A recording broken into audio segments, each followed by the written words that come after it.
ನಮಸ್ಕಾರ ಸ್ನೇಹಿತರ, ಗೃಹಲಕ್ಷ್ಮಿ ಯೋಜನೆಯ 31ನೇ ಕಂತಿನ ಹಣ ಜಮಾ ಪ್ರಾರಂಭವಾಗ್ತಾ ಇದೆ. ಈಗಾಗಲೇ ರಾಜ್ಯದಲ್ಲಿರ್ತಕ್ಕಂತಹ ಬಹುತೇಕ ಲಕ್ಷಾಂತರ ಫಲಾನುಭವಿಗಳು ಈಗಾಗಲೇ ಅರ್ಜಿಯನ್ನ ಸಲ್ಲಿಸಿದ್ದಾರೆ. ಅವರಿಗೆ ಅಪ್ರೂವಲ್ ಕೂಡ ಸಿಕ್ಕಿದೆ. ಕೆಲವೊಂದಿಷ್ಟು ಜನರನ್ನ ರಿಜೆಕ್ಟ್ ಕೂಡ ಮಾಡಲಾಗಿದೆ ಅಂತೆ. ಹಾಗಾದ್ರೆ ಮಹಿಳೆಯರು ಯಾರು ಈಗ ರಿಜೆಕ್ಟ್ ಆಗಿದ್ರಿ, ನಿಮ್ಮಲ್ಲಿ ಪ್ರಾಬ್ಲಮ್ ಏನಿದೆ ಅದನ್ನ ಸರಿಪಡಿಸ್ಕೊಳ್ಳಿ. ತದನಂತರ ಮತ್ತೆ ಅರ್ಜಿಯನ್ನ ಸಲ್ಲಿಸಿದ್ರು ಸಬ್ಮಿಟ್ ಆಗತ್ತೆ, ಏನ್ ತೊಂದರೆ ಇಲ್ಲ.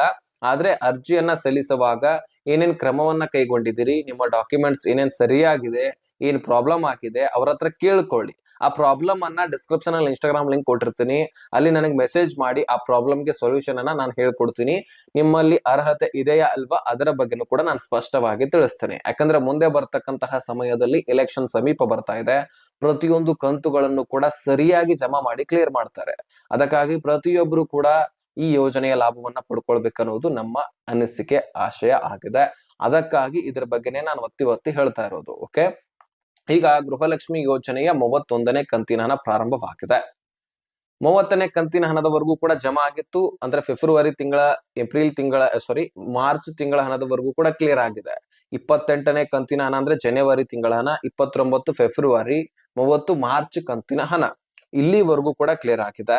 ಇನ್ನು 31ನೇ ಕಂತಿನ ಹಣ ಏಪ್ರಿಲ್ ತಿಂಗಳ ಹಣ ಬರಬೇಕು, 32 ಮೇ ತಿಂಗಳ ಹಣ ಬರಬೇಕು, 33 ಜೂನ್ ಮುಗಿಲಿಕ್ಕೆ ಬಂತು. ಹೀಗಾಗಿ ಜೂನ್ ತಿಂಗಳ ಹಣವು ಕೂಡ ಜಮಾ ಆಗಬೇಕು.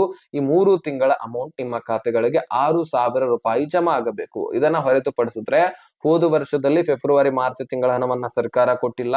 ನಾನು ಅದರ ಬಗ್ಗೆನೂ ಕೂಡ ಸಾಕಷ್ಟು ಹಿಂದಿನ ವಿಡಿಯೋದಲ್ಲಿ ಚರ್ಚೆ ಮಾಡಿದ್ದೆ. ಆದ್ರೆ ಸರ್ಕಾರ ಅದನ್ನ ಕೊಡ್ತೀವಿ, ಜಮಾ ಮಾಡ್ತೀವಿ, ಕ್ಲಿಯರ್ ಮಾಡ್ತೀವಿ. ಆ 5,000 ಕೋಟಿ ಹಣ ಎಲ್ಲಿ ಹೋಗಿಲ್ಲ, ಹಣಕಾಸು ಇಲಾಖೆ ಹತ್ರನೇ ಇದೆ. ಆದಷ್ಟು ಅತಿ ಶೀಘ್ರದಲ್ಲಿ ಕ್ಲಿಯರ್ ಮಾಡ್ತೀನಿ ಅಂತ ಸಚಿವ ಲಕ್ಷ್ಮಿ ಹೆಬ್ಬಾಳ್ಕರ್ ಅವರು ಹೇಳಿದ್ರು. ಆದ್ರೆ ಸಿಎಂ ಬದಲಾವಣೆ ಆಯ್ತು. ಸಿಎಂ ಬಳಿಕ ಡಿ.ಕೆ. ಶಿವಕುಮಾರ್ ಹೊಸದಾಗಿ ಸಿಎಂ ಆಗಿ ಸಾಕಷ್ಟು ಬದಲಾವಣೆಗಳನ್ನ ತಂದ್ರು. ಪ್ರತಿಯೊಂದು ಯೋಜನೆಗಳಲ್ಲಿ ಕೂಡ ನೀವು ಚೇಂಜಸ್ ಅನ್ನ ಕಾಣ್ತಾ ಇದ್ರಿ. ಅಷ್ಟಾದ್ರೂ ಸಹಿತ ಆ ಕಂತುಗಳು ಜಮಾನೆ ಆಗ್ತಾ ಇಲ್ಲ. ಆ ಕಂತಿನ ಬಗ್ಗೆ ಸುಳಿವೇ ಸಿಗ್ತಾ ಇಲ್ಲ. ಹೀಗಾಗಿ ಆ ಕಂತುಗಳನ್ನ ನಾವು ಮರೆತು ಬಿಡೋದೇ ಬೆಟರ್ ಅಂತ ಅನಿಸ್ತಾ ಇದೆ.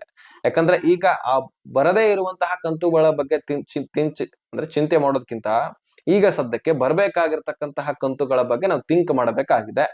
ಅದಕ್ಕಾಗಿ ಈಗ 31 ಏಪ್ರಿಲ್ ತಿಂಗಳ ಹಣ, 32 ಮೇ ತಿಂಗಳ ಹಣ, ಜೊತೆಗೆ 33 ಈ ಒಂದು ಜೂನ್ ತಿಂಗಳ ಹಣವನ್ನ ಆದಷ್ಟು ಬೇಗ ಸರ್ಕಾರ ಜಮಾ ಮಾಡಬೇಕಂತ ನಮ್ಮ ಮನವಿ ಇದ್ದೇ ಇದೆ. ಹೀಗಾಗಿ ಮೊದಲನೇ ಹಂತದಲ್ಲಿ ಈ 31ನೇ ಕಂತಿನ ಹಣ ಬಿಡುಗಡೆ ಮಾಡಿದ್ದು ಸದ್ಯಕ್ಕೆ ಯಾರಿಗೆ ಅಪ್ರೂವಲ್ ಸಿಗತಾ ಇದೆ, ಈಗಾಗಲೇ ಬಹಳಷ್ಟು ದಿನಗಳ ಕಾಲ ಡಿಲೇ ಆಗಿದೆ. ಹೀಗಾಗಿ ಇನ್ನೂ ಡಿಲೇ ಮಾಡೋದು ಒಳ್ಳೇದಲ್ಲ.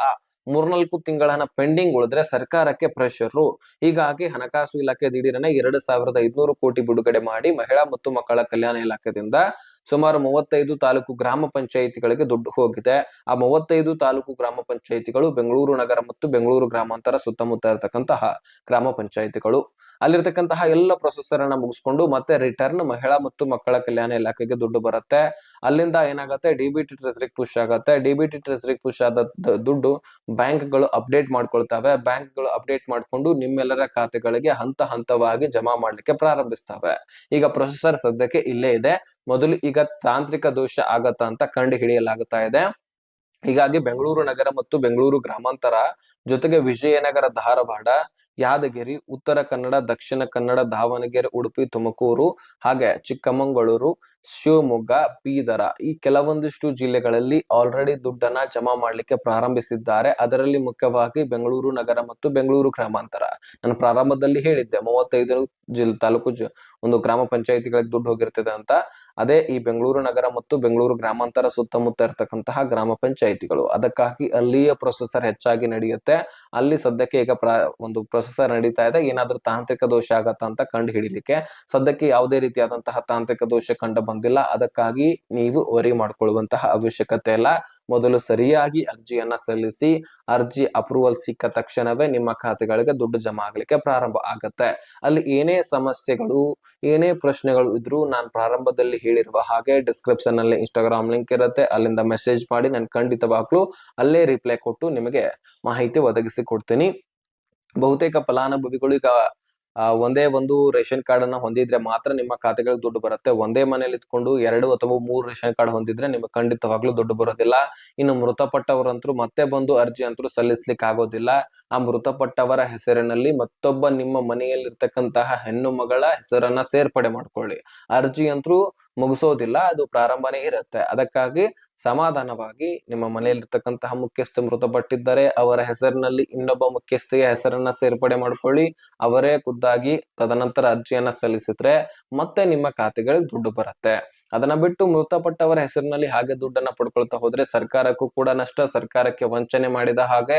ಇನ್ನು ಸರ್ಕಾರ ವೆರಿಫಿಕೇಶನ್ ಮಾಡುವಾಗ ನೀವು ಸಿಕ್ಕಾಕೊಂಡ್ರೆ ಸೊ ನಿಮ್ಮನ್ನು ಆಲ್ಮೋಸ್ಟ್ ತೆಗೆದುಹಾಕಿದ್ದಾರೆ. ಇನ್ನು ಆಕ್ಷನ್ ಕೂಡ ತೆಗೆದುಕೊಳ್ಳಲಾಗತ್ತೆ. ಅದಕ್ಕಾಗಿ ಯಾರು ಬದಲಾವಣೆಯನ್ನ ಮಾಡುತ್ತೀರಿ ಅವರು ಬೇಗನೆ ಬದಲಾವಣೆ ಮಾಡ್ಕೊಳ್ಳಿ, ಹೆಸರನ್ನ ಚೇಂಜ್ ಮಾಡ್ಕೊಳ್ಳಿ, ತದನಂತರ ಅಪ್ಲಿಕೇಶನ್ ಹಾಕಿ ದುಡ್ಡನ್ನ ಪಡ್ಕೊಳ್ಳಿ. ಸೊ ಇದಿಷ್ಟು ಇನ್ಫಾರ್ಮೇಶನ್ ಆಗಿತ್ತು. ಜಿಲ್ಲೆಗಳನ್ನು ಕೂಡ ತಿಳಿಸಿದೀನಿ. 31ನೇ ಕಂತಿನ ಹಣ ಅಂದ್ರೆ ಏಪ್ರಿಲ್ ತಿಂಗಳ ಹಣ ಆಲ್ರೆಡಿ ಪ್ರಾರಂಭವಾಗಿದೆ. ಆದಷ್ಟು ಬೇಗ ಎಲ್ಲರೂ ಕೂಡ ಅರ್ಜಿಯನ್ನ ಸಲ್ಲಿಸಿ. ನಿಮ್ಮ ಹತ್ತಿರದ ಮಹಿಳಾ ಮತ್ತು ಮಕ್ಕಳ ಕಲ್ಯಾಣ ಇಲಾಖೆಗೆ ಭೇಟಿ ಕೊಟ್ಟು ಅಲ್ಲಿ ಸರಿಯಾಗಿ ಅರ್ಜಿಯನ್ನ ಸಲ್ಲಿಸಿ. ಅರ್ಜಿ ಸಲ್ಲಿಸುವ ಬಗ್ಗೆ ಡಾಕ್ಯುಮೆಂಟ್ಸ್ ಪ್ರತಿಯೊಂದು ಡೀಟೇಲ್ಸ್ ಗಳು ಬೇಕಂದ್ರೆ ಹಿಂದಿನ ವಿಡಿಯೋಸ್ ಗಳನ್ನ ಕೂಡ ಚೆಕ್ ಮಾಡ್ಕೊಳ್ಬಹುದು. ಅಲ್ಲಿ ಸಂಪೂರ್ಣವಾದ ಮಾಹಿತಿ ನಿಮಗೆ ಸಿಗತ್ತೆ. ಸೊ ಈ ಇನ್ಫಾರ್ಮೇಶನ್ ಅನ್ನ ಪ್ರತಿಯೊಬ್ಬ ಗೃಹಲಕ್ಷ್ಮಿಯರಿಗೆ ಶೇರ್ ಮಾಡಿ. ನೆಕ್ಸ್ಟ್ ಮಾಹಿತಿಯಲ್ಲಿ ಸಿಗೋಣ. ಅಲ್ಲಿ ತನಕ ಬೈ ಬೈ.